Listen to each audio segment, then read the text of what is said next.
Jean awakens from a nightmare of a plane crash, a recurring dream. Her roommate Kira tells her not to travel, revealing they are in a mental institution. Jean sees the other depressed, tormented patients. The facility is well maintained with a large pharmacy and natural landscapes located in the middle of a forest. Jean goes to get her medication. The nurse asks if she's ready to leave, and Jean confirms she's been there a year, and her mother insists she leaves, which makes her anxious. We learn she was admitted after attempting to end her life due to the pressure of wanting to distance herself from her mother. Every time she saw her mother, she was reminded of her father, who took his own life due to conflicts with her mother. After her attempt, her mother called an ambulance and the police, who deemed her a danger to herself, leading to her confinement in the institution. She counts down the days to her travel. The night before her flight, she goes to the institution's pharmacy and steals many medications. The next day, she says her goodbyes to the other patients and talks to her mother, who tells her to wait at the airport. Jean heads to the airport. There she meets a newly engaged woman who is going to get married on a glacier.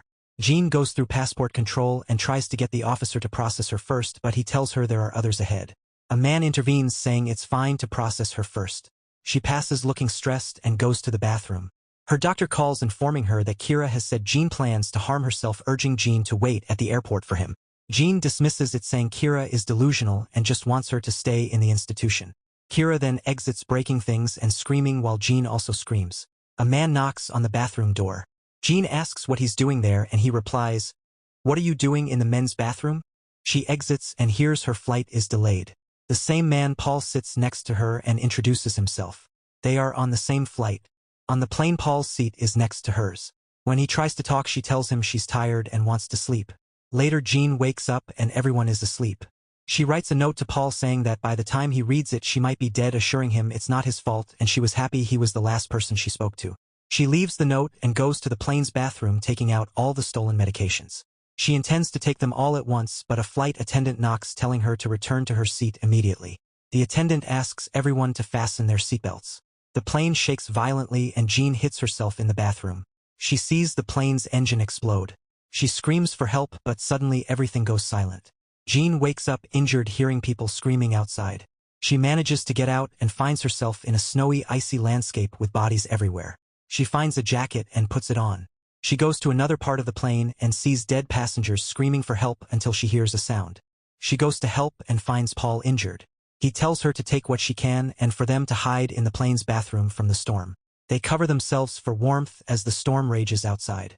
They check their food supplies. Jean is scared.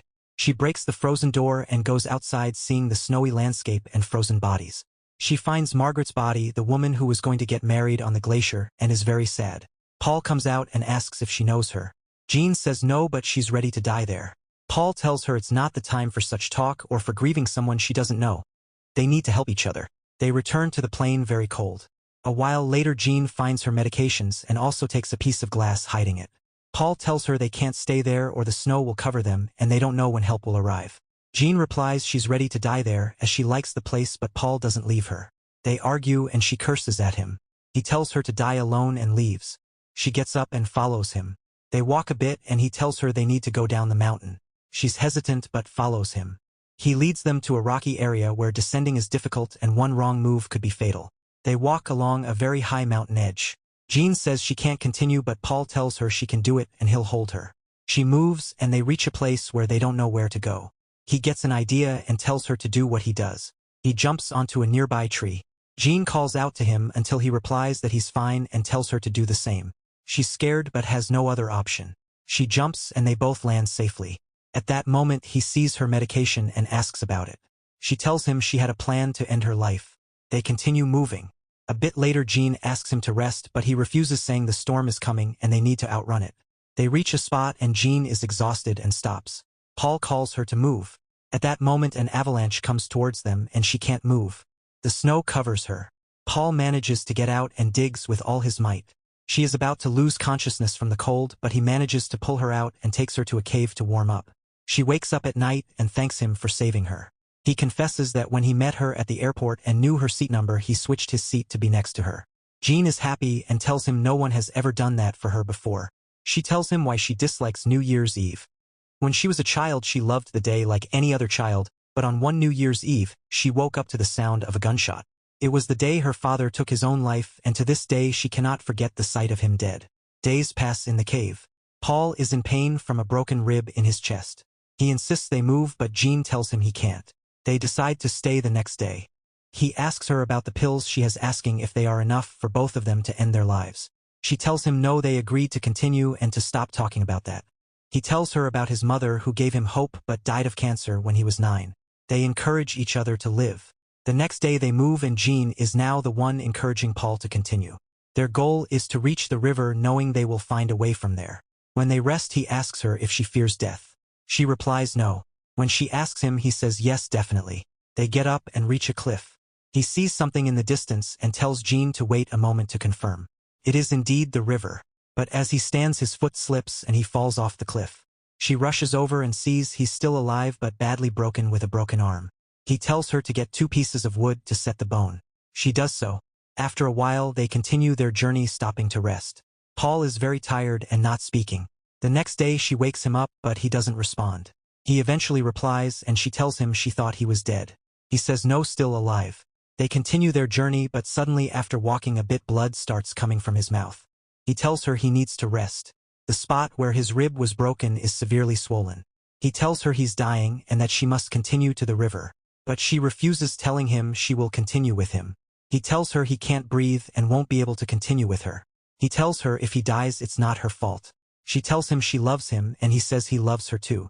She gives him the medication and tells him to take it if the pain gets too bad. He tells her to retrieve his body. She promises and leaves him, continuing on her own. She walks, not knowing where she's going, utterly exhausted. From amidst the trees she sees a wolf and it sees her and chases her. She climbs a tree and the wolf stands beneath it. She manages to get a piece of wood and hits it. But when she comes down and runs, it still chases her and doesn't leave her until she falls. She gets up panting and wraps her jacket around her hand, letting it attack her. It wounds her, but she breaks free and finds the glass shard she took from the plane. When the wolf attacks her again, she stabs it multiple times until it dies. She gets up and continues, her arm badly injured from the wolf bite. But she gets up and continues until she finds herself at the river. She falls and her necklace given to her by her father falls off. But she gets out and continues again, resisting wanting to live after she had wanted to end her life. She reaches a road and collapses on the ground, hoping a car will pass by. She loses consciousness and wakes up in a hospital. Someone interrogates her, asking who she is and confirming she survived a plane crash. She asks about Paul, but no one knows him. She loses consciousness again and remembers her father giving her the watch she lost in the river. She loved her father very much and is now able to understand that her father was not the cause of her sadness and his death wouldn't end her life. She can continue on her own. She wakes up in the hospital and sees her mother next to her, who tells her she's been asleep for 2 days. Jean asks about Paul. Her mother tells her they found him, but he was dead, leaving a letter for her. In the letter he wrote that he was sure she would live and that the time they spent on the mountain taught her something. He also read the letter she wrote him on the plane and was happy that she was the last person he spoke to. He wished her a happy life.